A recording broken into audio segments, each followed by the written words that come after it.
आतंक के अड्डे और पाकिस्तान की नापाक साजिशों के बीच सुरक्षा एजेंसियों ने फिर से बड़ा खुलासा कर दिया है।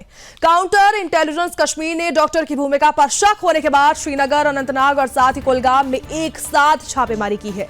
ये सिर्फ छापेमारी नहीं है, बल्कि कश्मीर के भीतर छिपे गद्दारों और अंतर्राष्ट्रीय आतंकी मॉड्यूल पर सीधा प्रहार है।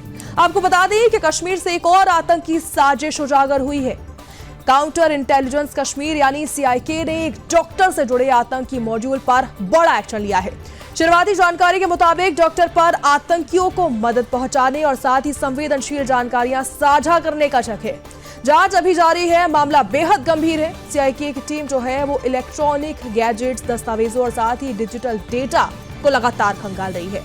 जांच से जुड़े अधिकारियों का कहना है कि यह केस किसी लो लेवल नेटवर्क का नहीं, बल्कि एक गहरे आतंकी कनेक्शन का सीधा संकेत देता है।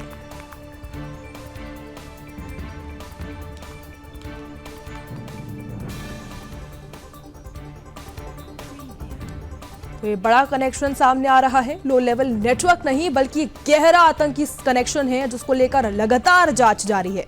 तो सीआईके की बड़ी छापेमारी, आप देखिए तस्वीरें किस तरीके से लगातार सभी टीमें तैनात हैं और काम किया जा रहा है। श्रीनगर, अनंतनाग, कुलगाम में बड़ा एक्शन हुआ है। इसी को लेकर यह भी सामने आया है कि कोई लो लेवल नेटवर्क नहीं, बल्कि बड़ा आतंकी कनेक्शन है ये। लालकोट के सामने 10 नवंबर को हुए फिदायीन हमले की जांच में एक बड़ा और चौंकाने वाला खुलासा सामने आया है।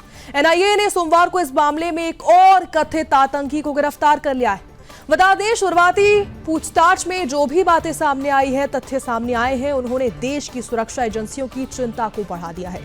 दरअसल एनआईए द्वारा गिरफ्तार किया गया आरोपी आतंकवादियों के उस नेटवर्क का हिस्सा बताया जा रहा है जो न केवल फिदायीन हमले की तैयारी कर रहे थे, बल्कि इससे भी खतरनाक तरीके से ड्रोन और रॉकेट अटैक को अंजाम देने की योजना बना रहे थे। जांच में सामने आया है कि हमले की तैयारी केवल फिदायीन या फिर सीरियल ब्लास्ट तक सीमित नहीं थी। ऑपरेशन सिंदूर के बाद आतंकवादी अपने हमले के तौर तरीकों में बदलाव कर चुके थे। इसके बाद उन्होंने ड्रोन को मॉडिफाई करने और साथ ही रॉकेट तैयार करने पर काम शुरू कर दिया था। इस तरह की तकनीकी तैयारी भारत में पहली बार देखी गई है। अब बात आरोपी की करें तो एनआईए ने जिस वक्त उसको गिरफ्तार किया, उसका नाम जसीर बिलाल वानी उर्फ दानिश बताया जा रहा है। ये कश्मीर के अनंतनाग जिले के काजीगुंड इलाके का रहने वाला है। एनआईए की एक विशेष टीम ने इसे श्रीनगर से गिरफ्तार कर लिया है। यह आरोपी 59 आरोपियों में से है, जिसके बाद पूछताछ इससे की जा रही है। इन्हें जम्मू कश्मीर पुलिस ने उस समय पकड़ा था जब डॉक्टरों के एक व्हाइट कॉलर टेरर मॉड्यूल का पर्दाफाश हुआ था।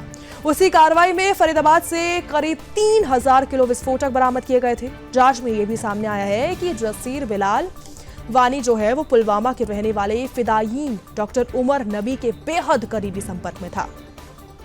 ऐसे में डॉक्टर उमर वही व्यक्ति है जिसे खुद विस्फोटक में उड़ने वाले फिदायीन हमलावरों की तकनीकी सहायता देने की जिम्मेदारी सौंपी गई थी।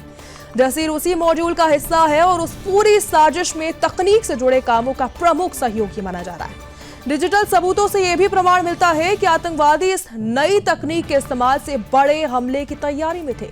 जसीर की निशानदेही पर एनआईए की टीम लगातार जम्मू कश्मीर में अलग अलग स्थानों पर छापेमारी कर रही है। इसके 2 और साथी सुरक्षा एजेंसियों के रडार पर हैं, जिनकी तलाश अभी जारी है। वहीं अब सबसे बड़ा सवाल यह है कि क्या इन ड्रोन और रॉकेट हमलों का निशाना दिल्ली की अन्य संवेदनशील जगहें भी थी।